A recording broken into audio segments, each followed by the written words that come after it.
अस्सलाम वालेकुम। आज का हमारा टॉपिक है यार IS1 presentation of financial statements. Presentation of financial statements जैसे नाम से ही जाहिर है कि जो फाइनेंशियल स्टेटमेंट्स हैं हमारी, आप सबको पता ही होगा। Statement of profit and loss and comprehensive income, statement of financial position, statement of changes in equity and statement of cash flows. इसको प्रेजेंट किस तरीके से किया जाए, इसके अंदर जितने भी कंटेंट्स होते हैं उसको प्रेजेंट किस तरीके से किया जाए। सो इस चीज़ के ऊपर है हमारा IS1। So let's see objective of IS1। The objective of IS1 is to prescribe the basis for presentation of general purpose financial statements. You can see it's about the presentation of what? Of general purpose financial statements to ensure comparability both with the entity's financial statements of previous periods and with the financial statements of other entities. अब इस चीज़ की ज़रूरत क्यों है कि presentation के लिए एक सिंगल फार्मूला या एक सिंगल फॉर्मेट दे दिया जाए या सिंगल गाइडलाइन दी जाए ताकि तमाम एंटिटीज़ उसको फॉलो करें, ताकि अगर मैं अपनी एंटिटी के फिगर्स को किसी और एंटिटी की फिगर्स के साथ कंपेयर करना चाहता हूँ और कोई ट्रेंड एनालिसिस करना चाहता हूँ तो वो दोनों एक सेम फॉर्मेट के थ्रू बनी हो ताकि कंपेरेबिलिटी इंश्योर की जा सके। आपको ये भी पता है कि हम लोग अपनी करंट ईयर की फाइनेंशियल स्टेटमेंट्स को प्रीवियस ईयर की फाइनेंशियल स्टेटमेंट्स के साथ भी कंपेयर करते हैं, तो कंपेरेबिलिटी इंश्योर होनी चाहिए। We can only compare an apple with an apple. We cannot compare an apple with an orange. So जो हमारी पॉलिसीज हैं या जिस तरीके से भी हम लोग अपनी फाइनेंशियल स्टेटमेंट्स को बनाते हैं या प्रिपेयर करते हैं, प्रेजेंट करते हैं, उसमें कंपेरेबिलिटी इंश्योर होनी चाहिए। This is the objective of IS1। यहाँ पे एक वर्ड यूज हुआ जनरल पर्पस फाइनेंशियल स्टेटमेंट्स का। Now what are general purpose financial statements? General purpose financial statements are those intended to serve users. Users को serve करेगी। कौन से users? who are not in a position to require financial reports tailored to their particular information needs. For example, मैं if I am a small shareholder of an entity, तो यार मैं किसी भी एक बड़े एनालिस्ट को हायर नहीं कर सकता कि मुझे बताया जाए कि यार ये कंपनी जिसके मैंने शेयर्स परचेज किए हुए हैं वो कैसा काम कर रही है या उसके रिजल्ट्स कैसे हैं। तो वो जनरल पर्पस फाइनेंशियल्स तमाम यूजर्स की रिक्वायरमेंट्स को मीट करने के लिए होती है, जो कि अपनी टेलर्ड इंफॉर्मेशन खुद उसमें से नहीं निकाल सकते। So what is the objective of the financial? पहले हमने ऑब्जेक्टिव ऑफ IS1 देखा जो कि था प्रेजेंटेशन ऑफ फाइनेंशियल से रिलेटेड, कि उसका जो ऑब्जेक्टिव है वो है to ensure comparability. Now, what is the objective of the financial instruments? The objective of the general purpose financial instruments is to provide information about the financial position, financial performance, and cash flows of an entity. You can see financial instruments, वो financial position वो balance sheet को बोल रहा है, financial performance वो basically हमारे statement of comprehensive income को बोल रहा है, और कैश फ्लोज आपको पता है statement of cash flows. So the objective of general purpose financial instruments is to provide information about the financial position, financial performance, and the cash flows of an entity that is useful to a wide range of users in making their economic decisions. जैसा मैं आपको पहले से बता चुका हूँ, to meet the objective, financial statements should provide information about an entity's assets, liabilities, equity, income, and expenses, including gains and losses, contributions by, and okay, just wait.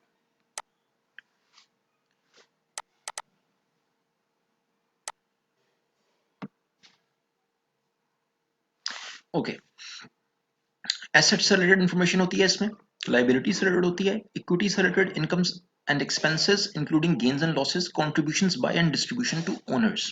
Now what is this? Contributions by the owners क्या होते हैं? Contribution यार by the owner in the business in the form of equity और capital, and distributions to owners, for example drawings and dividends जो कि owners को दिए जाते हैं, एंड कैश फ्लोज। अब ये तो था हमारे पास purpose of the financial statements, ये ऑब्जेक्टिव ऑफ फाइनेंशियल स्टेटमेंट्स के उन्होंने इन्फॉर्मेशन देनी है regarding assets, liabilities, equity, income and expenses, contributions by and distribution to owners and cash flows. What are the components of financial statements? कि यार इसके अंदर होता क्या है फाइनेंशियल स्टेटमेंट्स के अंदर? A complete set of financial statements should include a statement of financial position जो कि बैलेंस शीट होती है at the end of the period, a statement of comprehensive income for the period, और an income statement and a statement of comprehensive income. मतलब profit and loss और other comprehensive income जो है, as you guys all know it, the third one is statement changes in equity for the period. ये वो statement होती है जिसके अंदर आप देखें बैलेंस शीट के अंदर एक होता है इक्विटी का कॉलम, ठीक है। इक्विटी के अंदर आपको पता है शेयर कैपिटल, शेयर प्रीमियम, हमारे पास रिवैल्यूएशन रिजर्व होता है, रिटेन्ड अर्निंग्स होती हैं, ठीक है। ये तमाम हमारे पास जो है वो इक्विटी का पोर्शन बनाती हैं। तो share capital for example year 20x1 का एंड है हमारे पास और year 20x2। Share capital for example हमारे पास 1 मिलियन था और ये बढ़कर 2 मिलियन हो गया। शेयर प्रीमियम हमारे पास फॉर एग्जांपल 500 था और ये बढ़कर 1 मिलियन हो गया। रिवैल्यूएशन रिजर्व फॉर एग्जांपल मेरे पास 30,000 था, ये बढ़कर 40,000 हो गया। रिटेन्ड अर्निंग्स फॉर एग्जांपल मेरे पास 150,000 थी, ये बढ़कर 250,000 हो गया। अब आप बना रहे हैं 20x2 की फाइनेंशियल स्टेटमेंट्स, ठीक है। तो उसके अंदर स्टेटमेंट चेंजेस इन इक्विटी में क्या शो करेंगे आप शो करेंगे कि चेंज कैसे आया। कैसे आया का मतलब क्या है कि यार इसके अंदर कितनी फिगर्स ऐड हुई हैं, कितनी फिगर्स माइनस हुई हैं, ठीक है। ये जो इंक्रीज आया है रिटेन्ड अर्निंग्स में, ठीक है, ये किस तरीके से है, रिवैल्यूएशन रिजर्व का जो इंक्रीज है वो कैसे है। तो पूरी की पूरी एक statement of changes in equity बनेगी, ठीक होगी बात। This is called statement in equity. आपको इसका फॉर्मेट भी पता होगा, अगर नहीं पिया तो हम लोग आगे नेक्स्ट जब लेक्चर्स हमारे होंगे तो उसके अंदर आपको काफी चीजें क्लियर हो जाएंगी। Then comes the statement of cash flows, ठीक है। ये स्टेटमेंट ऑफ कैश फ्लोज है। IS 7 रिलेट करता है स्टेटमेंट ऑफ कैश फ्लोज के साथ, इंशाल्लाह ये भी हम पढ़ेंगे। द मोस्ट इंपॉर्टेंट थिंग्स जिसको हम लोग छोड़ देते हैं, मतलब किसी से अगर पूछा जाए तो फाइनेंशियल स्टेटमेंट्स कितनी होती हैं, क्योंकि यार 4 होती हैं, P&L है, बैलेंस शीट है, स्टेटमेंट इन इक्विटी और स्टेटमेंट ऑफ कैश फ्लोज है।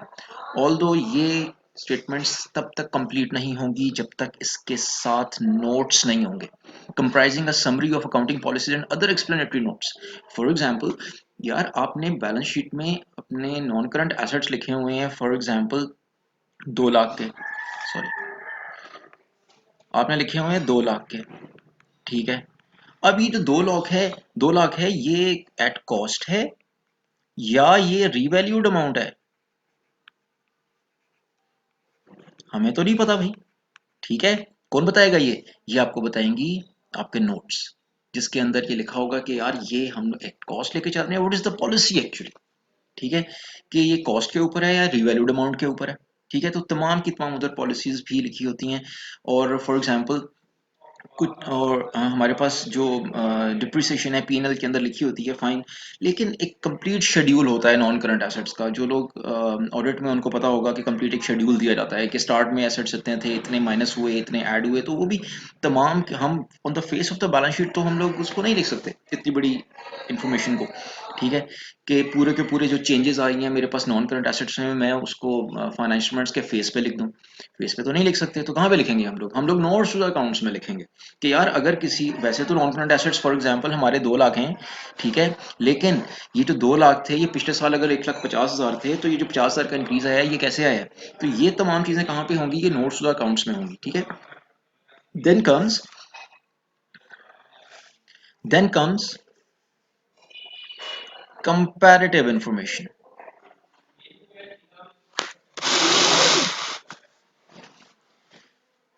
Then comes the comparative information, okay. Comparative information क्या है? कंपैरेटिव इंफॉर्मेशन इज, देखें, P&L इस साल का आपने दिया, ठीक है, बैलेंस शीट में आपने इस साल की दे दी। अब अगर user of the financial statement ये देखना चाह रहा है, उसने पिछले साल की फाइनेंशियल स्टेटमेंट्स उसको याद ही नहीं है या उसके पास नहीं है या वो उसको अरेंज नहीं कर सका, और वो ये देखना चाहता है कि यार ये पिछले साल से बेटर है इस साल के रिजल्ट्स या बुरे हैं इस साल के रिजल्ट्स, तो कैसे दिखेगा। सो IS 1 इस चीज को इंश्योर करने के लिए कि कंपैरेटिव इंफॉर्मेशन जो है, कंपैरेटिव का मतलब ये है कि इस साल का अगर P&L गिवन है तो पिछले साल का P&L भी गिवन हो साथ साथ, ताकि देखा जा सके, कंपेयर किया जा सके, ठीक है। तो क्योंकि IS 1 का जो ऑब्जेक्टिव है उसके अंदर हम लोगों ने कंपैरेबिलिटी को देखा है, ठीक है, कि कंपेरेबिलिटी को ही तो इंश्योर करना है, तो कंपैरेटिव इंफॉर्मेशन बहुत जरूरी है। अब जिस तरीके से नॉन करंट एसेट का एक पूरा जैसे नॉन करंट एसेट्स का एक पूरा हमारे पास शेड्यूल बनता है, अभी मैंने आपको बताया कि ओपनिंग नेट एसेट्स होते हैं, ठीक है, एडिशंस इसके अंदर आती हैं, ऐड होती हैं, ठीक है, माइनस इसमें से हमारे पास जो डिस्पोजल्स हैं वो हो रहे होते हैं, ठीक है, और उसके बाद जो डिप्रिसिएशन है वो माइनस हो रही होती है इसमें से, और हमारे पास क्लोजिंग फिगर आ जाती है, ठीक है। अब ये क्लोजिंग फिगर जो मेरे पास आ रही है ये इस साल की है, इसके साथ साथ मेरे ये मुझे बेसिकली पिछले साल की इंफॉर्मेशन भी प्रोवाइड कर रहा है, और इसी तरह का शेड्यूल है पिछले साल का भी होगा, ठीक है, ताकि कंपैरिजन किया जा सके। So what are the components of financial statements? There are 6 components of financial statements. पहली चीज बैलेंस शीट, दूसरी चीज पीएनएल, तीसरी चीज statement of changes in equity, चौथी चीज स्टेटमेंट ऑफ कैश फ्लोज, फिर नोट्स टू अकाउंट्स और कंपैरेटिव इंफॉर्मेशन। यहाँ तक क्लियर है ना भाई? If you got any questions, you can write your question in the comments section, and I can answer them in the next lecture, or I can answer them in the comment section as well. Okay, next, जो financial statements हैं हमारी, उसकी comparability को ensure करने के लिए, या उसके अंदर जो इंफॉर्मेशन है उसकी रिलायबिलिटी को इंश्योर करने के लिए IS1 हमें कुछ गाइडलाइंस देता है। सबसे पहली गाइडलाइन जो वो हमें दे रहा है, वो हमें दे रहा है regarding fair presentation and compliance with IFRS। What did ये क्या कह रहा है? Let's see. The financials must present Fairlie. वो ये नहीं कह रहा एक्यूरेटली, वो कह रहा है फेयरली, कि जो इंफॉर्मेशन या जो तासुर फाइनेंशियल्स देना चाह रही हैं असल में वो वैसा ही हो, ठीक है, उसके अंदर कोई विंडो ड्रेसिंग ना हुई हो। अब विंडो ड्रेसिंग क्या चीज होती है ये भी इंशाल्लाह आने वाले लेक्चर्स में आपके साथ बात होगी। सो पढ़ते हैं, the financials must present Fairlie the financial position, financial performance and cash flows of an entity. Fair presentation requires the faithful representation of the effects of transactions, other events and conditions in accordance with the definition and recognition criteria of assets, liabilities, income, expenses set out in the framework। देखो यार, fair presentation क्या require करता है? वो कहता है faithful representation होनी चाहिए ट्रांजैक्शंस की, इवेंट्स की, conditions in accordance with definition and recognition criteria of assets, liabilities, income and expenses। अगर आप किसी को एसेट लिख रहे हो तो वो recognition criteria मीट हो रहा हो, ये ना हो कि यार वो recognition criteria ही नहीं मीट हो रहा एसेट का और आपने एसेट बनाकर लिख दिया, या लाइबिलिटी का recognition criteria ही मीट नहीं हो रहा और आपने लाइबिलिटी बनाकर रख दी, इनकम का recognition criteria ही मीट नहीं हो रहा लेकिन उसको आपने इनकम लिख दिया। फॉर एग्जाम्पल मैं आपको एग्जाम्पल देता हूँ इसके अंदर। इनकम, आपने किसी से 1 लाख रुपए ले लिया और उसने कहा कि यार ये मैं एडवांस आपको पे कर रहा हूँ, ठीक है, तो आपने विद इन 1 वीक या आफ्टर 1 वीक जो है, या इन द नेक्स्ट मंथ आपने मुझे सामान दे देना है, क्योंकि अभी सामान बन रहा है। आपने उससे एडवांस पेमेंट रिसीव कर ली। अब वो आपने एडवांस पेमेंट रिसीव कर ली है, बीच में ईयर एंड आ गया, ठीक है, अभी तक आपने उसको सामान प्रोवाइड नहीं किया, तो ये अभी तक आपकी इनकम नहीं बनी। अगर आप इसको इनकम लिख लेंगे तो आपने अपनी फाइनेंशियल्स को फेयरली प्रेजेंट नहीं किया। समझ आ रही है बात की यहाँ तक? सो जो इनकम है, इनकम लिखी जाएगी अगर रिकग्निशन क्राइटेरिया मीट हो रहा है, अगर नहीं मीट हो रहा तो आप उसको इनकम नहीं लिख सकते। This is basically what fair presentation.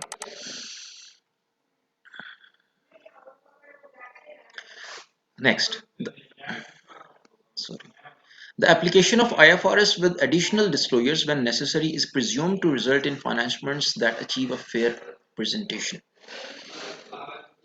देखो, जब हम लोग IFRS जिस तरीके से हमें रूल्स एंड गाइडलाइंस प्रोवाइड करता है, अगर हम लोग उसी तरीके से उसको डिस्क्लोज करते हैं तो इसको कहा जाता है कि आप फाइनेंशियल स्टेटमेंट्स को फेयरली प्रेजेंट कर रहे हो।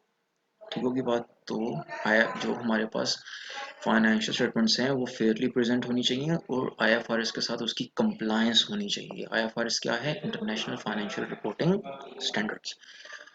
गोइंग कंसर्न, गोइंग कंसर्न के बारे में आप लोगों ने काफ़ी कुछ पढ़ा होगा, आपको पता है गोइंग कंसर्न क्या चीज़ है। जब भी फाइनेंशियल स्टेटमेंट्स बनती हैं तो assumption ये ली जाती है कि entity is going concern। Now what is meant by going concern? Going concern is कि entity intends to continue its operations for the foreseeable future। ठीक है, आने वाले foreseeable future तक वो अपने operations को continue रखेगी और बंद नहीं करेगी, ना ही उसके ऊपर कोई ऐसी मजबूरी है और ना ही वो अपनी मर्जी से अपने operations को बंद करेगी। सो ये बेसिकली गोइंग कंसर्न है। हम पढ़ लेते हैं क्या कह रहा है। The conceptual framework notes that financial statements are normally prepared assuming the entity is a going concern and will continue in operation for the foreseeable future, IS1 requires management to make an assessment of an entity's ability to continue as a going concern. देखो आपने assessment करनी है। हर बंदा चाहता है कि उसका business चलता रहे, बंद ना हो, लेकिन कोई मजबूरी भी बन जाती है, मजबूरी बन सकती है। फॉर एग्जांपल, आपके पास एक आपने एक प्रोडक्ट डेवलप की थी जो मार्केट में बड़ी अच्छी चल रही थी। एक कंपटीटर आया, उसने आपकी प्रोडक्ट उठाई, रिवर्स इंजीनियरिंग की, एक बेटर प्रोडक्ट बना ली, आपसे ही कम प्राइस के ऊपर वो बेच रहा है इस वक्त, और आपका बिजनेस पूरे का पूरा उस सिंगल प्रोडक्ट के ऊपर चल रहा था। अब आपका जो कंपटीटर है वो आपका 80% रेवेन्यू उड़ा के ले गया, आपका 80% कस्टमर ले गया वो। ठीक है, अगर आपके पास कोई भी बैकअप प्लान नहीं है, या आप कोई नई प्रोडक्ट्स जो हैं वो इन्वेंट नहीं कर रहे हैं, या आप असेस करते हैं कि एंटिटी गोइंग कंसर्न नहीं है, सब इस सारे सिचुएशन के बाद कि यार हम तो इतनी इनफ सेल्स ही नहीं कर पा रहे कि हम लोग सस्टेन कर सकें, इट मींस कि एंटिटी गोइंग कंसर्न नहीं है, ये आपने असेसमेंट करनी है। और अगर ये असेसमेंट हो जाती है कि आपकी एंटिटी गोइंग कंसर्न नहीं है, तो फिर वो एक नॉर्मल तरीके से फाइनेंशियल स्टेटमेंट्स को प्रेजेंट नहीं करेगी, बल्कि ब्रेकअप बेसिस के ऊपर करेगी। अब ब्रेकअप बेसिस क्या होती है? ब्रेकअप बेसिस इज कि एसेट्स उस वैल्यू पे लिखे जाएंगे जितने पे वो बिक सकते हैं, और लाइबिलिटीज उस वैल्यू के ऊपर लिखी जाएंगी जितने पे आप उनको सेटल करेंगे। ठीक है, मतलब कि ब्रेक हो रहा है बिजनेस, लेकिन नॉर्मली एंटिटी जो है वो अपने आप को गोइंग कंसर्न ही शो करती है, और उसी बेसिस के ऊपर फाइनेंशियल स्टेटमेंट्स बनाई जा रही होती हैं, unless and until there is a problem. ठीक है, सो देखते हैं अभी। IS1 requires management to make an assessment of an entity's ability to continue as a going concern. If management has significant concerns about the entity's ability to continue as going concern, the uncertainties must be disclosed.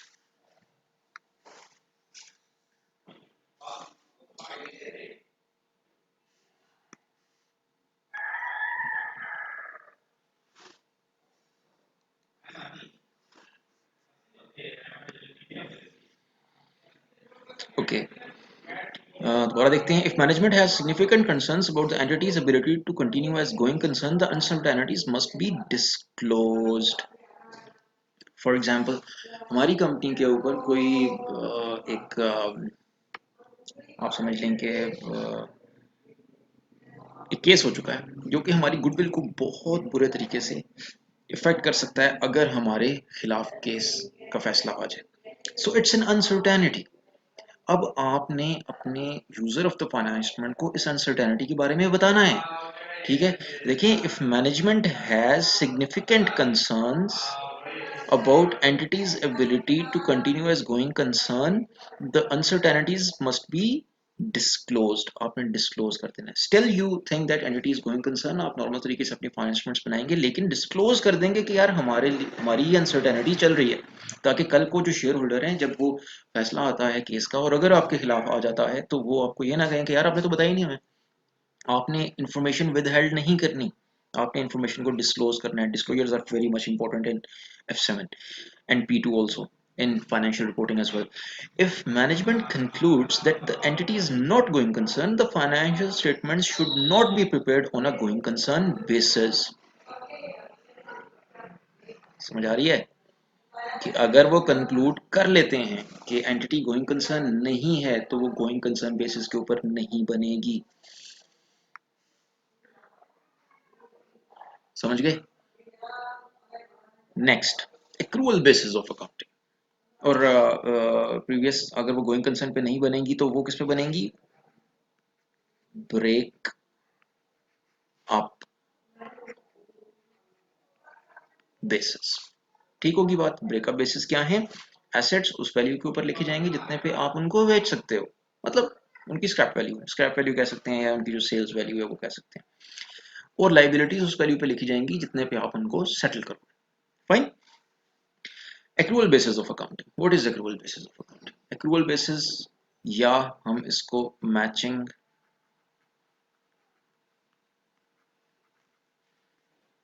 Concept भी कहते हैं। ठीक है, इसको हम लोग matching concept भी कहते हैं। Accrual basis क्या कहता है? IS1 requires that an entity prepare its financial statements except for cash flow information using the accrual basis of accounting. What is accrual basis of accounting? Accrual basis ये कहती है कि आपने इनकम्स और expenses को तब रिकॉर्ड करना है जब आप उनको इनकर कर लोगे या इनकम को अर्न कर लोगे। एक्सपेंस इनकर हो जाएगा और इनकम अर्न हो जाएगी। ना कि तब लिखना है जब आपने इनकम के अगेंस्ट कैश रिसीव किया या एक्सपेंस के अगेंस्ट कैश पे किया।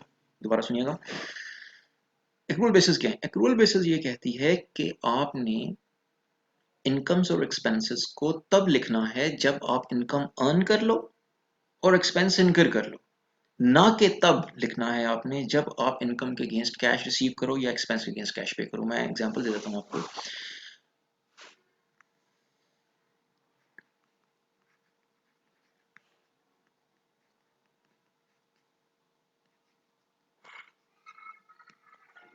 Electricity bills.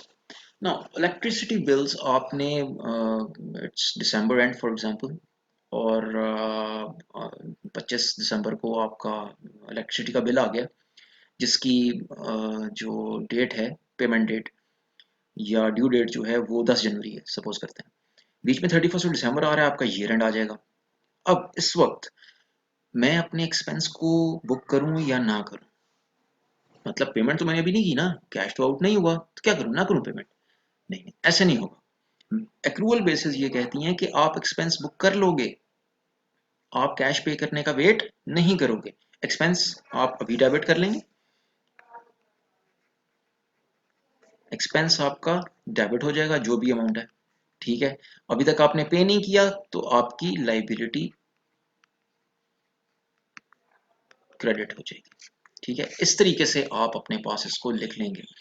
मीन्स कि एक्सपेंस को आपने तब रिकॉर्ड कर लिया जब एक्सपेंस इनकर हुआ।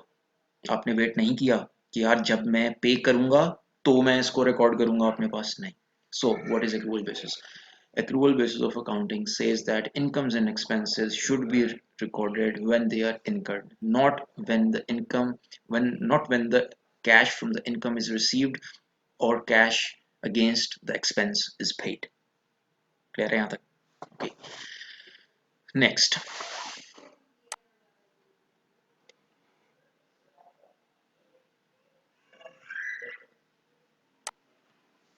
Next है यार consistency, ठीक है। जरा यहाँ से ये उठा लेते हैं। The presentation and classification of items in the financial statements shall be retained from one period to the next unless a change is justified either by a change in circumstances or a requirement of a new IFRS. या इसको ऐसे भी कह सकते हैं हम लोग that accounting should treatment of the similar items should be similar both within a particular accounting period and between one accounting period and the next. मतलब ये है कि यार जो फॉर एग्जांपल एक नॉन करंट एसेट है आपके पास, सॉरी, एक नॉन करंट एसेट है आपके पास 1 लाख रुपए का, आप उसको डेप्रिशिएट कर रहे थे 10% एट कॉस्ट, जिसकी डेप्रिसिएशन बनती है 10,000, ठीक है। आप इसको 5 साल तक डेप्रिशिएट करते रहे, आफ्टर 5 ईयर्स को मल्टीप्लाइड बाय 5 कर दें तो टोटल हमारे पास 50,000 बन जाता है। अब इस 50,000 को मैंने माइनस किया, मेरे पास 50,000 इसकी वैल्यू, ठीक है। अब ये कॉस्ट में से आप डेप्रिसिएशन माइनस कर रहे हैं, क्यूमुलेटिव डेप्रिसिएशन, और आपके पास नेट बुक वैल्यू आ रही है। In current year in current year you decide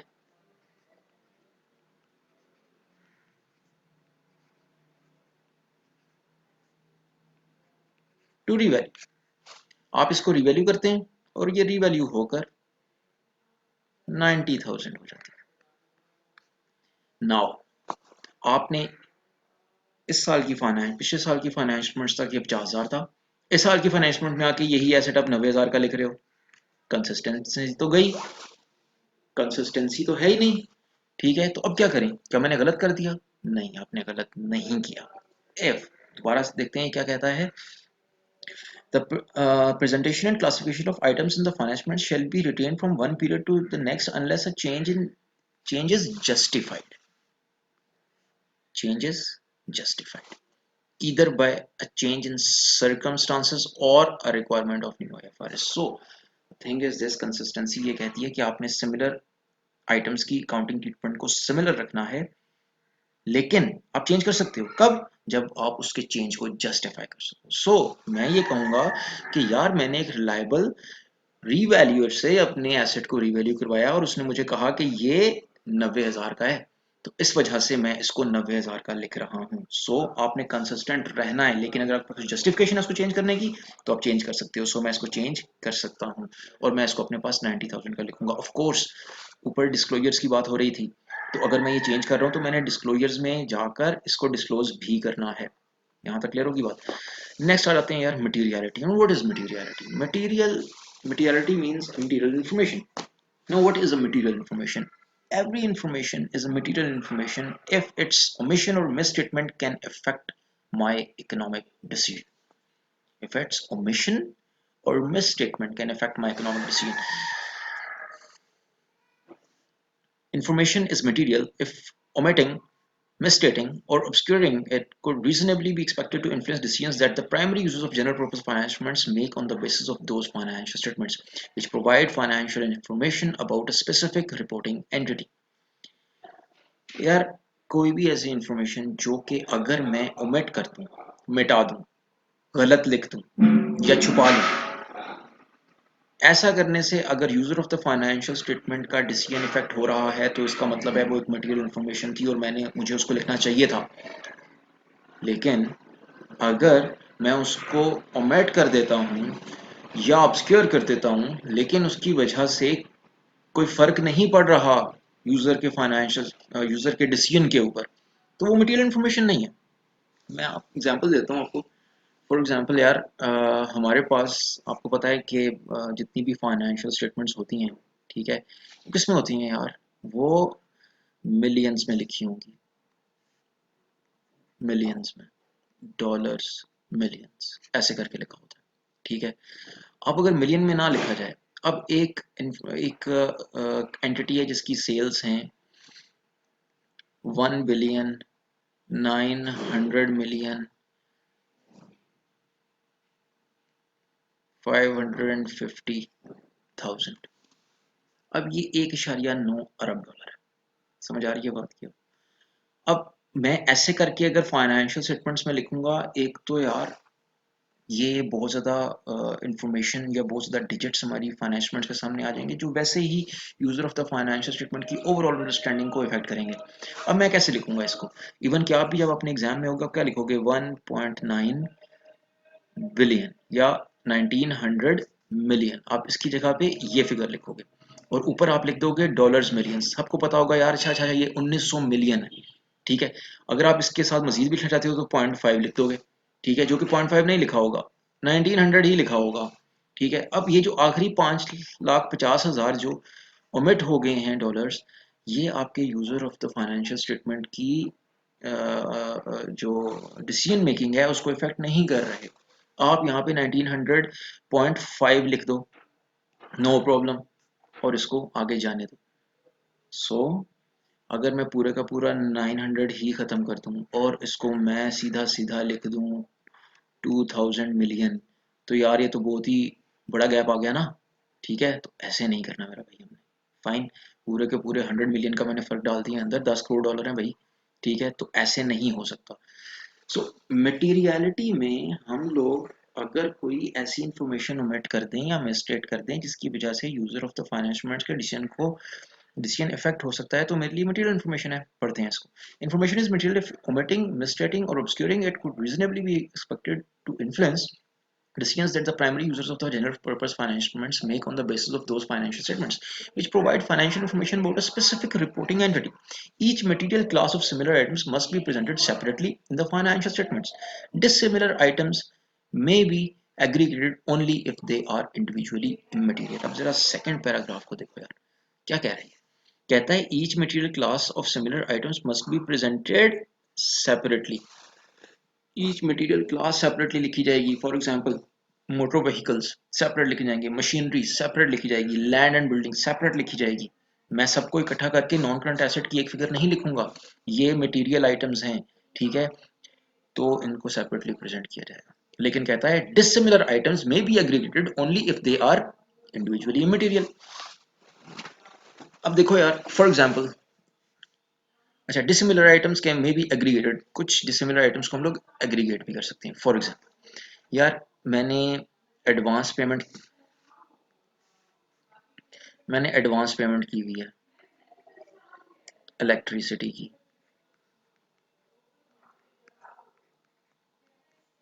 gas की, पीटीसीएल की, अपने मोबाइल बिल की, इंटरनेट बिल की, सारी डिसिमिलर चीजें। ठीक है, ऑफ कोर्स एक्सपेंस है, बट सारी डिसिमिलर चीजें, सेम चीज तो कोई भी नहीं। इलेक्ट्रिसिटी लेता है, गैस लेता है, पीटीसीएल लेता है, मोबाइल लेता है, इंटरनेट लेता है, लेकिन मैंने सबकी एडवांस पेमेंट की हुई है। मैं फाइनेंशियल स्टेटमेंट्स में जब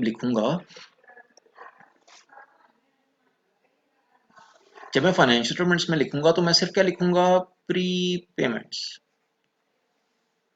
और टोटल फिगर लिख दूंगा आगे। ठीक है, क्योंकि ये अलहदा अलहदा इमटेरियल हैं, अलहदा अलहदा लिखने का मकसद नहीं है इनका। लेकिन dissimilar may be aggregated only if they are individually immaterial, individually immaterial, लेकिन ओवरऑल इसकी फिगर इमटेरियल नहीं है भाई, मटेरियल फिगर है। सो मैं सबको एड अप करके एक ही लिख दूंगा, प्री पेमेंट। ये अलाउड है, ऐसे कर सकते हैं, फाइन। नेक्स्ट आ जाता है जी, offset. Now what is offset? Assets and liabilities and income and expenses may not be offset unless required or permitted by an IFRS. हम assets and liabilities को आपस में offset नहीं कर सकते। मैं ये नहीं कह सकता कि यार मेरे पास नॉन करंट एसेट भी हैं, मेरे पास नॉन करंट लाइबिलिटी भी है, ये मेरे पास फॉर एग्जांपल 1 मिलियन है, लाइबिलिटी फॉर एग्जांपल मेरे पास 150,000 है, तो मैं नॉन करंट एसेट में से नॉन करंट लाइबिलिटी को माइनस करके 850,000 निकाल लूं और कहूं यार कि इतने के नॉन करंट एसेट लिख लो। नहीं भाई, ये नहीं कर सकते, ऑफसेटिंग नहीं कर सकते आप। May not be offset unless required और परमिटेड बाय एन आईएफआरएस। अब तब तक नहीं कर सकते जब तक कोई आईएफआरएस आपको परमिट नहीं करता, और हाँ, आईएफआरएस हमें कई जगहों पे परमिट करता है। For example,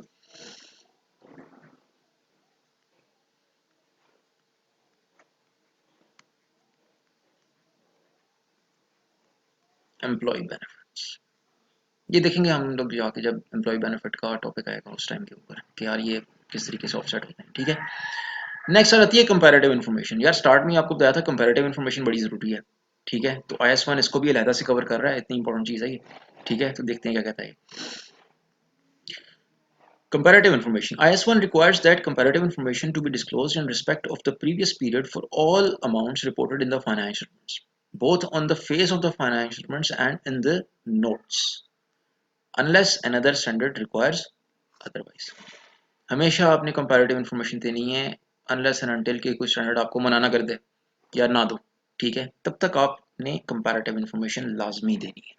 Comparative information is provided for narrative and descriptive where it is relevant to understanding the financial statements of the current period. देखो यार, फाइनेंशियल स्टेटमेंट्स की अंडरस्टैंडिंग को इंश्योर करना कितना ज़रूरी है, कि आप, वो कह रहा है कि आप हर उस जगह पे कंपैरेटिव इन्फॉर्मेशन देंगे, बेशक वो नैरेटिव हो, डिस्क्रिप्टिव हो, या इवन डिजिट फॉर्म में हो। ठीक है, अगर उसकी अंडरस्टैंडिंग को इंश्योर करने के लिए ये ज़रूरी है तो आपने लाजमी कंपैरेटिव कर देंगे।